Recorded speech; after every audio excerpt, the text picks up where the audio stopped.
கடந்த 17ஆம் தேதி ஜூலை மாதம் திராவிட முன்னேற்றக் கழகத்தினுடைய 5 நாடாளுமன்ற உறுப்பினர்கள் கழகத் தலைவருடைய வழிகாட்டுதலின் பேரில் டெல்லியில் தேர்தல் ஆணையத்தை சந்தித்து 5 கோரிக்கைகள் அடங்கிய ஒரு மனுவினை தந்தோம்.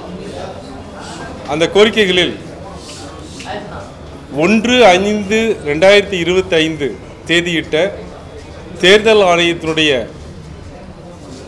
நோட்டிஃபிகேஷன் பிரகாரம் இறந்த வாக்காளர்களை பட்டியலிலிருந்து தேர்தல் ஆணையமே நீக்க வேண்டும், அதற்கு யாருடைய கோரிக்கையும் தேவையில்லை என்ற அந்த குறிப்பாணையின்படி இறந்த வாக்காளருடைய பெயர்களை பட்டியலிலிருந்து உடனே நீக்க வேண்டும் என்ற கோரிக்கையும்,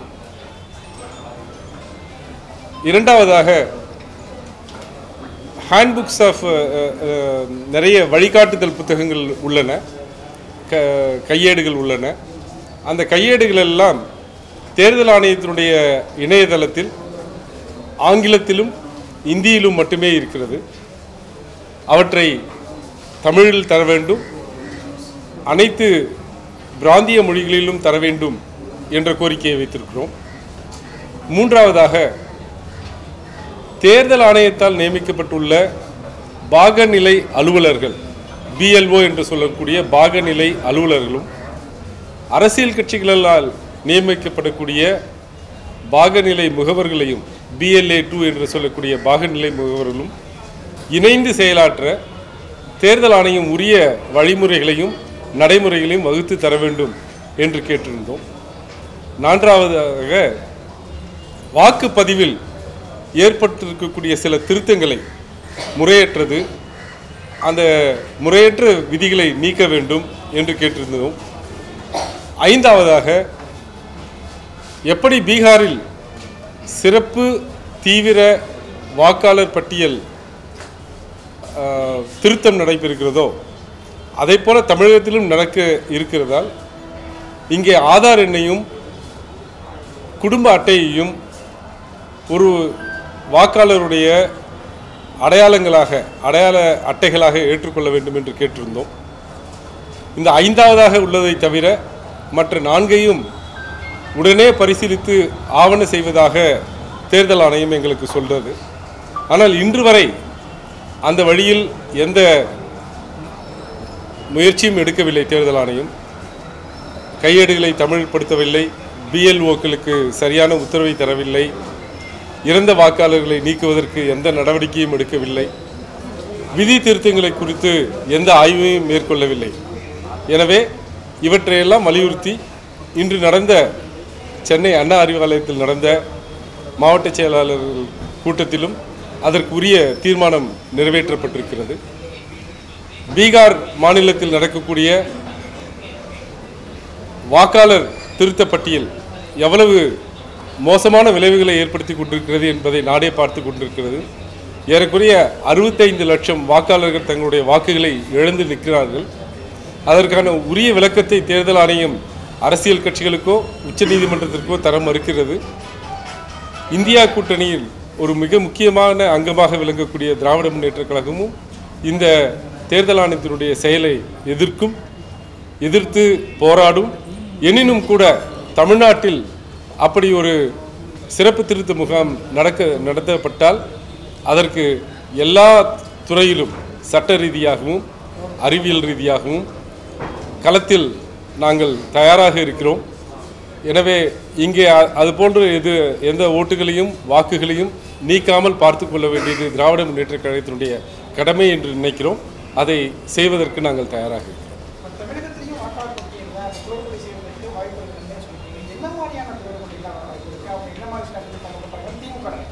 அதாவது அந்த சிறப்பு திருத்த வாக்காளர் பட்டியல் இருக்கு இல்லையா, அதில் என்ன முக்கியம் அப்படின்னு கேட்டிங்கன்னா, முதல்ல எல்லா வாக்காளரும் ஒவ்வொரு வாக்காளரும் ஒரு படிவத்தை நிரப்பி தர வேண்டும். அப்போதான் அவர் வாக்காளர் ஆக முடியும். இரண்டாவது, உங்களுடைய பெயர் 2003 வாக்காளர் பட்டியலில் இருந்ததுன்னா நீங்கள் வெறும் படிவத்தை மட்டும் பூர்த்தி செய்து தந்தால் போதும். அவருடைய குழந்தைகள் அந்த வாக்காளர் பட்டியலுடைய எக்ஸ்ட்ராக்ட் எடுத்து படிவத்தை நிரப்பி தந்தால் போதும். அப்படி இல்லாதவர்கள் அனைவரும் இருப்பிடச் சான்றிதழையும் பிறப்புச் சான்றிதழையும் தர வேண்டும். இது எத்தனை மக்கள்கிட்ட இருக்கும், எத்தனை சாதாரண மக்கள்கிட்ட இருக்கும், அடித்தட்டு மக்கள்கிட்ட இருக்கும் அப்படிங்கிறது மிகப்பெரிய கேள்வி. ஒன்று. இரண்டு, இறந்த வாக்காளர்களை நீக்குவது, இரட்டை பதிவு கொண்ட வாக்காளர்களை நீக்குவது, இடம்பெயர்ந்த வாக்காளர்களை நீக்குவது அப்படிங்கிறது நான் ஏற்கனவே சொன்ன மாதிரி பாகநிலை அலுவலர் BLO என்று சொல்லக்கூடிய அந்த அலுவலர் தான் போய் வீடு வீடாக பார்க்க போகிறார். அவர்கள் முறையாக அந்த பணியை செய்வதில்லை என்பதுதான் இந்திய கூட்டணியுடைய மிகப்பெரிய புகார். வீடு வீடாக சென்று யார் யார் இறந்திருக்கிறார்கள், யார் யார் இரட்டை பதிவு வாக்கு வைத்திருக்கிறார்கள் என்ற எனுமரேஷன் கணக்கீடை ஒழுங்காக எடுக்குவதில்லை. எனவேதான் இத்தனை லட்சம் வாக்காளர்கள் நீக்கப்பட்ட நிலையில் இருக்கிறார். இந்த பணி தமிழ்நாட்டில் நடக்கும்போது இது போன்ற முறைகேடுகள் நடக்கக்கூடாது. வீடு வீடாக சென்று பார்ப்பதென்றால் பாகநிலை அலுவலர் உண்மையிலேயே வீடு வீடாக செல்ல வேண்டும். அதற்கான கணக்கீடுகளை எடுக்க வேண்டும். கணக்கீடுகளை அரசியல் கட்சிகளுடைய அங்கீகரிக்கப்பட்ட அரசியல் கட்சிகளுடைய பாகநிலை முகவர்களுடன் பகிர்ந்து கொள்ள வேண்டும். அவர்களுடன் ஆலோசனை நடத்த வேண்டும். இதெல்லாம் நாங்கள் சொல்லலை, இதெல்லாம் தேர்தல் ஆணையத்துடைய கையேடில் இருக்கிறது. இந்த வழிமுறைகளை சரியாக பின்பற்ற வேண்டும். அப்படி பின்பற்றாமல் நடந்ததுதான் பீகார் வாக்காளர் திருத்த பட்டியல். அதுபோன்று தமிழகத்தில் நடந்துவிடக்கூடாது, நடக்கக்கூடாது என்பதுதான் எங்களுடைய கோரிக்கை. பீகார்ல வந்து எலெக்ஷன்ஸ் வந்து 3 months தான் இருக்கு. இப்போ கடைசி நேரத்தில் பண்ணாங்க. இப்போ நம்ம வந்து கண்டிப்பாக தமிழ்நாட்டிலையும் பண்ண போறோம்னு சொல்றாங்க. பட் ஆனால் அது இயர்லியாக பண்ண சொல்லி நீங்கள் எதுவும் கேட்டிருக்கீங்களா? நிச்சயமாக நாங்கள் கேட்டிருந்தப்ப தலைவர் அவருடைய வழிகாட்டுதலில் எம்பிக்கள் வந்து தேர்தல் ஆணையத்தை சந்தித்த போது நாங்கள் குறிப்பாக இதைத்தான் கேட்டோம். பீகாரில் இருக்கக்கூடிய 7,34,00,000 வாக்காளர்களும் வெறும் 30 நாட்களில் நான் குறிப்பிட்ட அந்த எனுமரேஷன் ஃபார்மை பூர்த்தி செய்து தர வேண்டும் என்றாங்க. Humanly impossible. அதே போன்று தமிழகத்தில் நடத்துவீர்கள் என்றால் இங்கே இருக்கக்கூடிய 6,34,00,000 வாக்காளர்களுக்கு 1 மாதம் கொடுத்தால் போதாது. அவர்கள் உரிய ஆவணங்களை பெறுவதற்கும் படிவங்களை பூர்த்தி செய்வதற்கும் குறைந்தபட்சம் 2 மாதங்கள் அவகாசம் வேண்டும் என்று கேட்டோம்.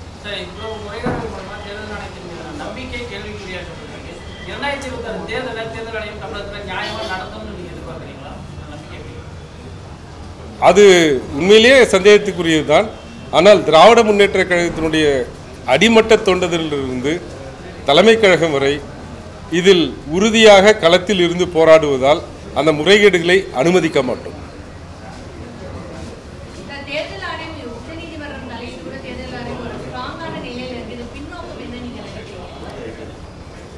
வரக்கூடிய எல்லா தேர்தலும் மனதில் வைத்து தான் அந்த ஸ்ட்ராங்கான ஒரு இது எடுக்கிறாங்க. திராவிட முன்னேற்ற கழகம் எப்போதுமே வாக்காளர் பட்டியல் சிறந்த முறையில் அமைக்கப்பட வேண்டும். உண்மையான வாக்காளர்களை சேர்த்திட வேண்டும். போலியான வாக்காளர்களை நீக்க வேண்டும். அது உண்மையான வாக்காளர் பட்டியலாக இருக்க வேண்டும் என்பதில் திராவிட முன்னேற்ற கழகம் எப்போதும் அழுத்தம் திருத்தமாக தன்னுடைய வாதமாக தங்களுடைய கோரிக்கையாக வைத்துக்கொண்டே இருக்கிறோம். அது பிரச்சனை இல்லை. இறந்த வாக்காளர்களை நீக்க வேண்டும்ன்றதை நாங்களும் இப்போ கூட கேட்டிருக்கோம். அதே போல் இரட்டை பதிவு வாக்காளர்களை நீக்க வேண்டும். ஆனால் நீக்கப்படுபவர்கள் உண்மையிலேயே இறந்தவர்களாக இருக்கணும். நேற்று கூட உச்சநீதிமன்றத்தில் ஒரு வழக்கறிஞர் பீகாரில் இறந்ததாக நீக்கப்பட்ட 2 வாக்காளர்களை உயிருடன் கொண்டு வந்து உச்சநீதிமன்றத்தில் நிறுத்தினார். அது போன்ற முறைகேடுகள் நடக்கக்கூடாது என்றுதான் எங்களுடைய வாதம். தமிழகத்தில் பெரும்பாலான சேர்க்கப்பட்டதாக இது தொடர்பாக அனைத்து கட்சி கூட்டத்தை தேர்தல் ஆணையம் உடனே கூட்டணும் அப்படின்னு சொல்லி கோரிக்கையை வந்து திமுக கூட்டணியில் இருக்க கட்சிகளே சொல்றாங்க.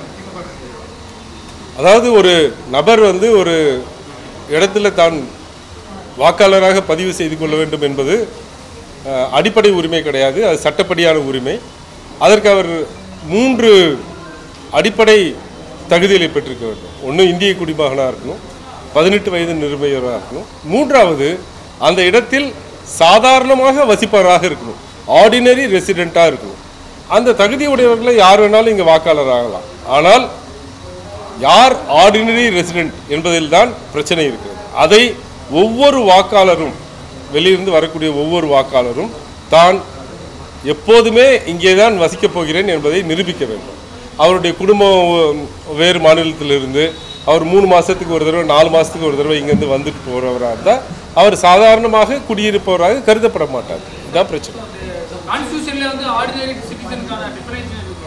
அப்படி இருக்கும் பட்சத்தில் இப்போ தமிழ்நாட்டில் என்ன டாக்குமெண்ட்ஸ் கொடுத்தாதான் நீங்கள் வந்து எலக்ட்ரல் ரோலில் சேர்த்தணும்னு நீங்கள் என்ன வச்சிருக்கீங்க? நேட்டிவிட்டி சர்டிஃபிகேட்டா அல்லது என்ன ஆதார் இருக்கணுமா? இல்லை அதாவது தேர்தல் ஆணையம் 11 ஆவணங்களை பட்டியலிட்டிருக்கிறது. இல்லை, எல்லா இடத்துக்கும் அதான் பண்ண போகிறாங்க. அந்த 11 ஆவணங்கள் அவங்க சொல்லும்போதே இந்த 11 ஆவணங்கள் மட்டுமல்லாமல் ஏற்றுக்கொள்ளக்கூடிய மற்ற ஆவணங்களையும் நாங்கள் பார்ப்போம் அப்படின்னு சொல்லியிருக்காங்க. அதாவது ஆதார் அட்டையை தவிர மற்ற எல்லாத்தையும் நாங்கள் கன்சிடர் பண்ணுவோம்னு சொல்லியிருக்காங்க. அப்போ இங்கே கொடுக்கக்கூடிய பட்டா உத்தரவுகள் மற்ற அரசாங்கத்தால் கொடுக்கப்பட்ட எல்லா அடையாள அட்டைகளையும் எடுத்துக்கலாம். தேர்தல் ஆணையம்ங்கிறது வந்து தன்னிச்சையான அமைப்பு. இதற்கும் மத்திய அரசுக்கு எந்தவித சம்பந்தம் இல்லை.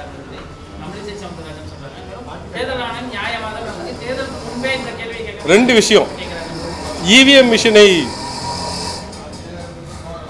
அறிமுகப்படுத்திய போது காங்கிரஸ் ஆட்சியில் இருந்தப்ப இதே பாஜக தான் வந்து தேர்தல் ஆணையம் காங்கிரஸோடைய கைப்பாவையாக செயல்படுகிறதுன்னு உச்சநீதிமன்றம் வரைக்கும் வழக்கு போட்டாங்க.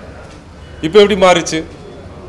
இவர்கள் மிக மோசமாக தேர்தல் ஆணையத்தை தங்களுடைய கையில் எடுத்துக்கொண்டு வாக்காளர் பட்டியலில் இவ்வளோ பெரிய மோசடியை செய்து திரு ராகுல் காந்தி அவர்கள் சொன்னதை போல கர்நாடக மாநிலத்தில் துவங்கி மகாராஷ்டிரா மாநிலம், ஒரிசா மாநிலம் எல்லா மாநிலத்திலும் வாக்காளர் பட்டியலை முறையற்ற வகையில் திருத்தங்கள் செய்து வெற்றிகளை பெற்றிருக்காங்க.